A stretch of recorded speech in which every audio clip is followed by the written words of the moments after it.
근데 우리는 좀 전혀 다른 기간을 가지고 행하는 어떤 부동산과 금융 투자를 비교하죠.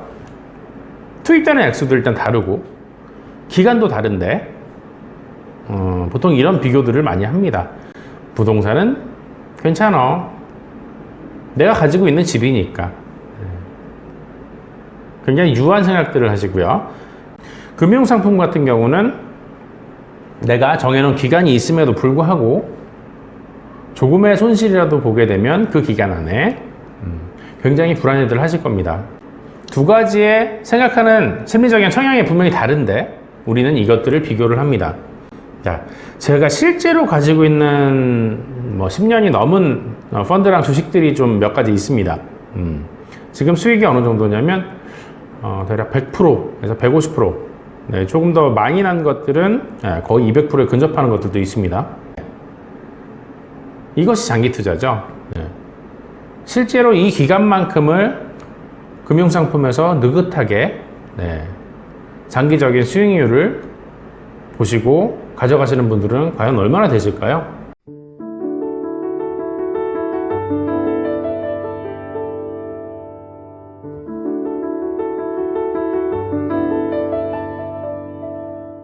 안녕하십니까, 열정의 여신 윤기웅입니다. 네, 반갑습니다. 자, 오늘은 투자 상품 비교에 대한 어떤 얘기들을 잠깐 해볼까 합니다. 투자는 장기로 하라, 우리는 이런 얘기들 많이 하죠. 근데 실제로는 어떨까요? 주식의 경우를 예로 들어보면 유독 단기 투자 중에서도 초단기 투자를 선호합니다. 실제로 주식 투자하시는데 굉장히 긴 기간 장기 투자하시는 분들은 실제로 그렇게 많지 않습니다. 그리고 희한하게 내가 주식 투자라면 무조건 오른다, 이런 생각들을 많이 하십니다. 자, 주식에 대한 전반적인 생각은 다 위험하다, 어렵다, 이런 것인데 그것이 내 개인에게로 오면 희한하게도 나는 무조건 수익을 보고 오른다, 이런 생각을 합니다. 투자에는 심리적인 부분이 굉장히 중요하게 작용을 합니다. 자, 왜냐하면 시장도 사람이 움직이고, 자, 사람에 의해서 변화를 하기 때문이겠죠. 결국은 모든 것이 다 사람이 하는 일이다, 이렇게 말씀드릴 수 있겠는데요. 여기서 그러면 부동산 그리고 어떤 금융 투자에 대한 부분 잠시 얘기해 보겠습니다. 어떤 심리적인 면에서요. 자, 우리가 부동산의 경우 보통 집으로 예를 들어 보겠습니다. 아파트를 하나 샀다거나 한번 가정을 해보겠습니다. 아파트를 3억을 주고 샀습니다. 자, 1년이 지났는데 시가가 떨어졌어요. 어떻게 떨어졌냐면 5천만 원이 떨어져서 3억이었던 시가가 2억 5천만 원이 되었습니다. 자, 이때 보통 무슨 생각들을 하실까요? 떨어졌으니까 팔아야지, 자, 이렇게 생각하시는 분 계실까요? 그런 분은 아마 거의 없으실 겁니다. 자, 내가 사는 곳인데 그냥 살면 되지, 살면서 기다리지 대부분은 이렇게 생각들을 하실 겁니다. 그렇게까지 조급하지 않죠. 내 집이니까요. 자, 무덤덤들 하십니다. 자, 그리고 3년이 지나서 시가가 만약에 올랐습니다. 시가가 올라 4억이 되었습니다. 역시 집은 그렇지. 자, 이렇게 생각들을 많이 하실 겁니다. 자, 2년이 더 지나서 주택 구입 시기로 보면 5년 후죠. 5년 후가 되셔서 가격은 그대로 4억입니다. 왜 다 안 오르지?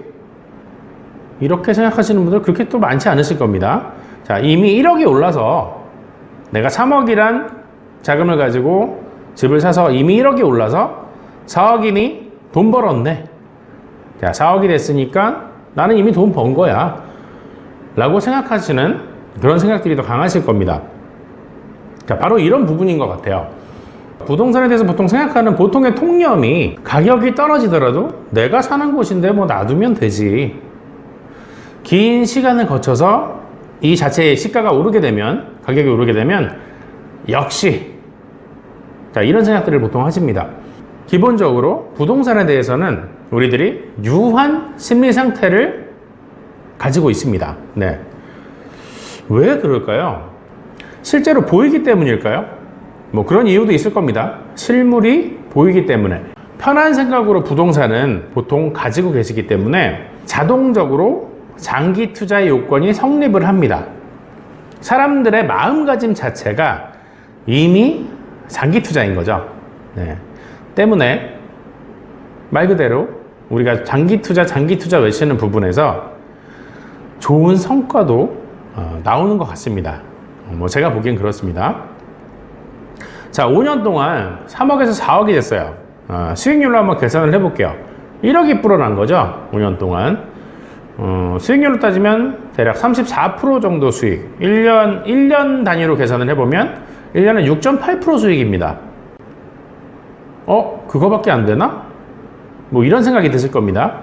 여기서 중요한 부분은 뭐냐면 3억이라는 목돈이 투입이 된 거죠. 네.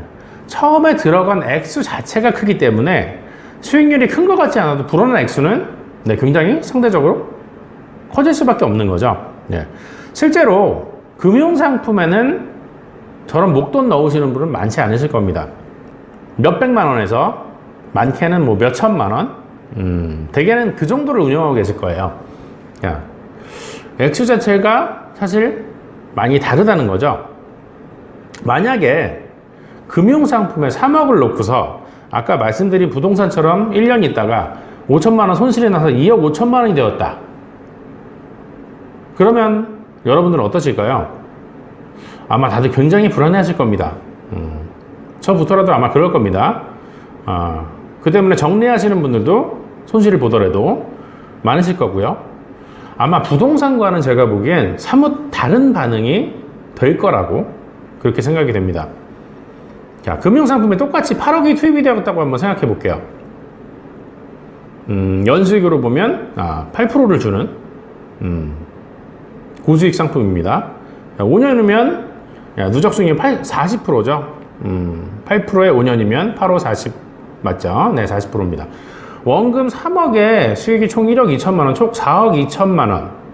네, 단위로 계산하는 거니까 실제 원금의 이자에 또 이자가 붙으면 복리로 계산하면 이것보다 더 높은 총액이 되겠죠.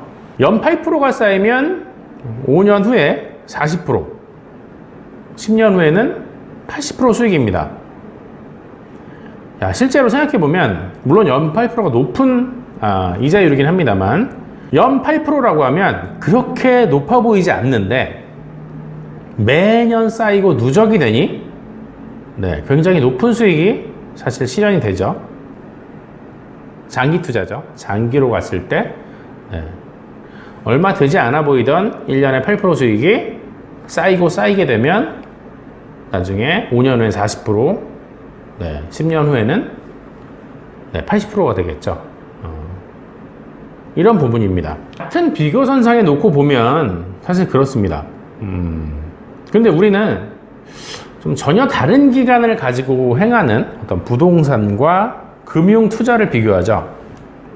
투입되는 액수도 일단 다르고 기간도 다른데 보통 이런 비교들을 많이 합니다. 부동산은 괜찮아. 내가 가지고 있는 집이니까. 굉장히 유한 생각들을 하시고요.